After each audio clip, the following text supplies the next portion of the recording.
Doctor, good to see you after a long absence on my program anyway. What do you make of the expansion of Omicron in New South Wales? Yeah, hi, Peter. I think it isn't surprising.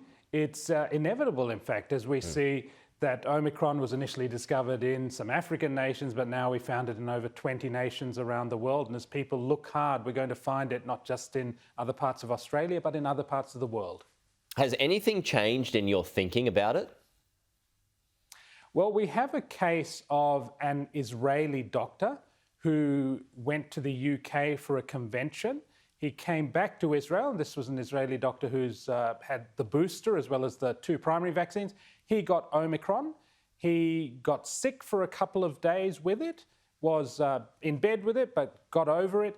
And he had been exposed to a number of people in his hospital setting and social setting, but only very small numbers at this stage have been infected, suggesting that, yes, vaccinated people can get it, but it can be a mild illness, and there's probably reduced transmission if you're vaccinated and those around you are vaccinated. Okay, so is it more to do with the fact that the variant is mild, or has it got more to do with the fact that more and more parts of the world's population are vaccinated?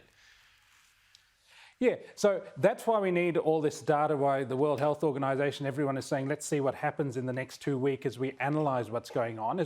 Because South Africa, unfortunately, only has about 25% of the population vaccinated, which is actually really good for Africa. But in other parts of the world which have high levels, Europe, Australia, etc., will now really get to understand how this virus works in the heavily vaccinated setting, and it may not be too bad. Yeah, I'll get to that in a second, but is 2 weeks enough time to be able to work it out?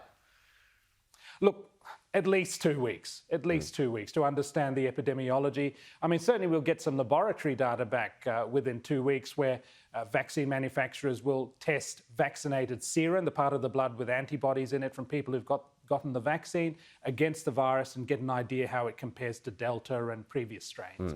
Correct me if I'm wrong here, Doctor, but no one's died from it yet, right?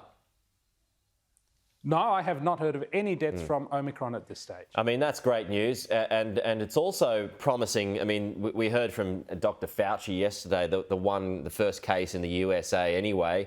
It was from somebody who was double vaxxed. Again, very mild symptoms. I mean, there seems to be a theme here running and fits into, the suggestion from you and others too here in Australia and the world for that matter, that this is just a milder variant.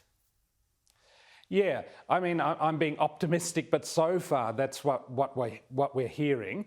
And of course, even though the virus, the spike protein mutations might allow it to evade the antibodies a bit more easily, it may be the other part of our immune system, the T cells, which prevent us from getting severe disease. So that may be less of an issue with these mutations. So time will tell, but we haven't heard any terrible information so far. No need to panic.